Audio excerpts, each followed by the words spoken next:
Alright, everyone listen closely so you don't make the same mistake I do. Because I've got a terrifying experience that'll make you think twice about playing with the unknown. It all started innocently enough. A group of us friends, restless and looking for a thrill, decided to sneak out and play with a Ouija board in the local graveyard. Yeah, I know. It sounds like a bad idea right from the start. The night was dark, the air thick with anticipation as we walked among the tombstones. The moon's feeble glow cast eerie shadows, and the wind rustled through the trees like a whispered secret. Armed with a Ouija board and flashlights, we huddled together around a weathered grave marker, ready to test our courage against the paranormal. As we placed our hands on the planchette, I could feel a shiver of excitement mixed with unease. Our laughter masked our anxiety as we asked, "Is there anyone here with us?" The planchette moved almost imperceptibly at first, then gaining momentum. It spelled out a name, EMMA. Goosebumps prickled on my skin. None of us had mentioned that name. Questions tumbled out, each answer unraveling a story that seemed to defy logic. "How did you die?" we asked, our voices trembling in the cold night air. The planchette spelled out DROWNED. The graveyard seemed to hold its breath as we exchanged wide-eyed glances. Were we really communicating with something beyond? Curiosity pushed us further, and we dared to ask, "Can you show us a sign?" The planchette moved erratically, spelling out LOOK before settling on TREE. Our flashlights pointed towards a gnarled old tree in the distance, its branches swaying with an unnatural rhythm. Hesitant but intrigued, we followed the sign's instructions and walked towards the tree. A chill ran down my spine as we approached the tree. Its branches twisted in odd shapes, casting eerie silhouettes on the ground. We stood beneath its shadow, our flashlights quivering as if sensing the tension in the air. And that's when we heard it. A faint, distant whisper that seemed to come from nowhere and everywhere all at once. "Help. Me," the voice pleaded, its desperation echoing through the night. Fear gripped my heart, and I could see the same terror mirrored in my friend's eyes. It was as if the very air was charged with an otherworldly energy, a force that we couldn't control or understand. As the voice grew louder, we stumbled back, our breaths coming in shaky gasps. The wind seemed to carry the voice, surrounding us like a ghostly embrace. Our flashlights flickered, casting dancing shadows that seemed to converge into something more sinister. Panic set in as the whispering intensified, words twisting into eerie pleas and mournful cries. With hearts pounding, we dropped the Ouija board and fled the graveyard, the ghostly voice fading into the distance behind us. We didn't stop until we were back in the safety of our own homes, the fear of that night etched into our very souls. In the aftermath, we tried to make sense of what had happened. Had we truly connected with something beyond the veil, or had our imaginations run wild in the graveyard's haunted atmosphere? We may never know for sure, but one thing was certain. That night had forever changed us. We never played with the supernatural again, having learned a chilling lesson about the consequences of tempting forces beyond our understanding. The graveyard's whispers still haunted our memories, a reminder that some mysteries are better left untouched. And as for that Ouija board, well, it found a new home at the bottom of a river, its secrets submerged in the depths where they belonged. Playing with spirits or demons is never a good idea because you truly don't know what will happen, and if you'll be able to live with what happens.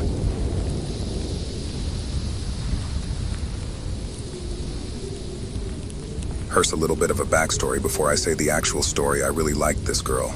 Her name was Emily. She was athletic. Smart wasn't like any of the other girls, she was different, and we actually hung out a lot. However, one night something made an impact on us both of us wouldn't forget. It all began with a plan that seemed perfect at the time.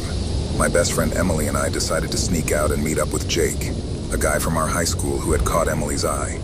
As we ventured into the night, laughter echoed in the air as if the universe was conspiring to make this night one for the books. The streets were quiet, and the air held a certain electric charge as we made our way to the park, the designated meeting spot. The moon bathed everything in a soft glow, and the thrill of breaking curfew added an extra layer of excitement to our adventure. Little did we know, our night was about to take a dark and sinister turn. We settled in near a cluster of trees, our conversation flowing as easily as the wind rustling through the leaves. But as time passed, we started to notice something peculiar, the feeling of being watched. At first we brushed it off as jitters, attributing it to the late hour and our overactive imaginations. But the sensation persisted, like an invisible gaze fixated on our every move.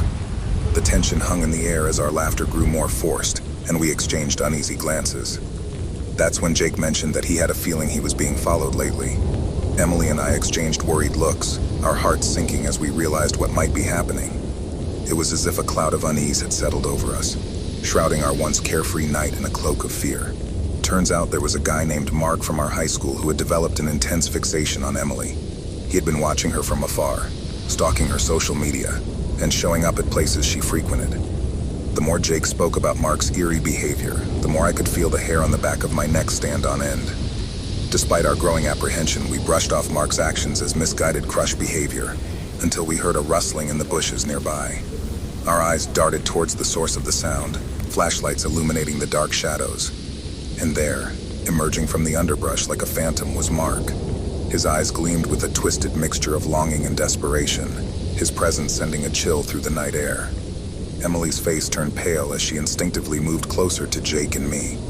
Mark's voice was shaky as he confessed his feelings for Emily, but his words were laced with a disturbing possessiveness that made my skin crawl. As he rambled on about his obsession, fear mingled with empathy inside me. It was clear that Mark was struggling with something deeper than just a crush. His desperation hinted at a fragile mental state, but our concern was overshadowed by the realization that we were trapped with someone whose obsession had taken a dangerous turn. With our hearts pounding, we managed to convince Mark to leave us alone and give Emily the space she needed. He disappeared into the night, leaving us shaken and unnerved. We hurriedly made our way back home, constantly looking over our shoulders, our steps echoing with the weight of the night's events. In the days that followed, we reported Mark's behavior to the school and urged him to seek help. Emily's initial fear turned into a mix of anger and sadness. Anger at Mark's behavior, but also sadness for someone who had lost his way. Our adventure had turned into a chilling encounter that reminded us of the thin line between infatuation and obsession, and the consequences of letting that line blur. And so, my friends, as we reflect on that eerie night, remember that the shadows of obsession can cast a long and haunting shadow. It's a story that serves as a cautionary tale, a reminder that beneath the moonlit allure of adventure lies a darkness that can consume even the most innocent of intentions. I still think sneaking out still can be fun. Just be careful and know your surroundings. Sneaking out ID a part of everyone's life growing up. The excitement, the tense feelings. It's truly a thrill ride your first few times sneaking out. I hope no one experiences what I had to go through.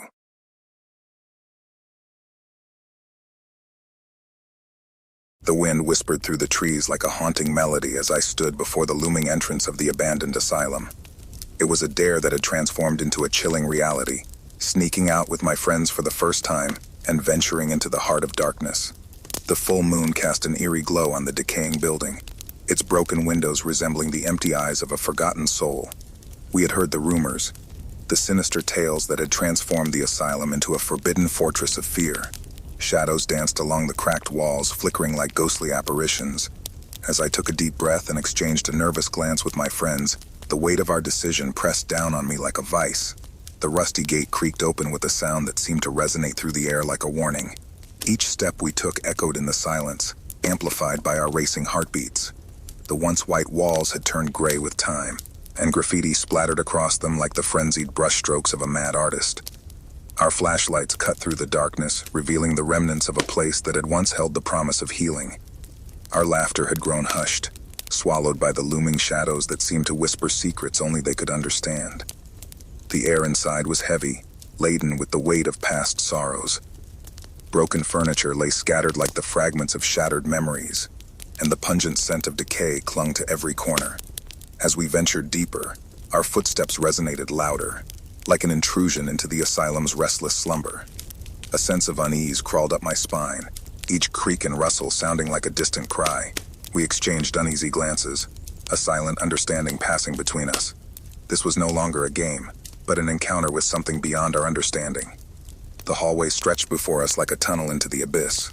Our flashlights revealed glimpses of faded wallpaper peeling away like the veils of forgotten time. Our whispers seemed to hang in the air, mingling with the echoing groans of the building. It was as if the very walls held the memories of the tormented souls who had once called this place home. A door creaked open in response to our timid push, revealing a room that seemed frozen in a macabre tableau. Rusty bed frames stood like skeletal remains, shrouded in shadows that whispered of despair.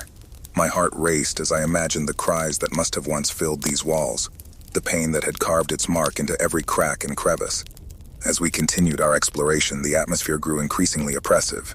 Strange sounds seemed to echo from the depths of the asylum, the faint shuffle of footsteps, the soft scrape of something against the floor. Our breaths were shallow, our senses heightened by the inexplicable dread that clung to the air like a shroud. Then a chilling gust of wind swept through the hallway, extinguishing our flashlights in an instant. Panic surged within us, and we fumbled to relight them, our fingers trembling like leaves in a storm. When the beams cut through the darkness once more, we found ourselves alone. One of our friends had disappeared. A knot tightened in my stomach as we called out their name, our voices wavering like fragile echoes.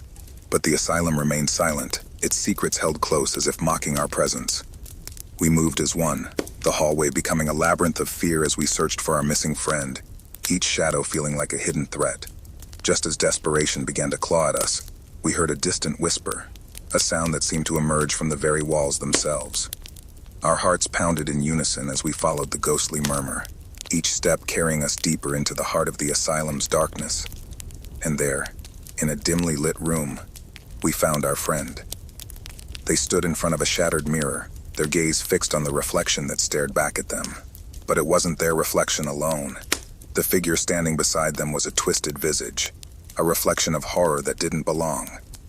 Panic surged within us as we reached for them, pulling them away from the mirror's chilling embrace. With our hearts in our throats, we fled the asylum, leaving behind the secrets it held and the shadows that whispered within its walls. The wind still whispered, but its melody was different now, a haunting reminder of a night when we had ventured too close to the edge of darkness. As we returned to the safety of the moonlit night, the asylum's silhouette seemed to melt into the shadows, its secrets and horrors hidden once more. And while our hearts still raced with fear, a newfound bond united us. A bond forged in the crucible of that terrifying night, forever etched in our memories like a haunting melody.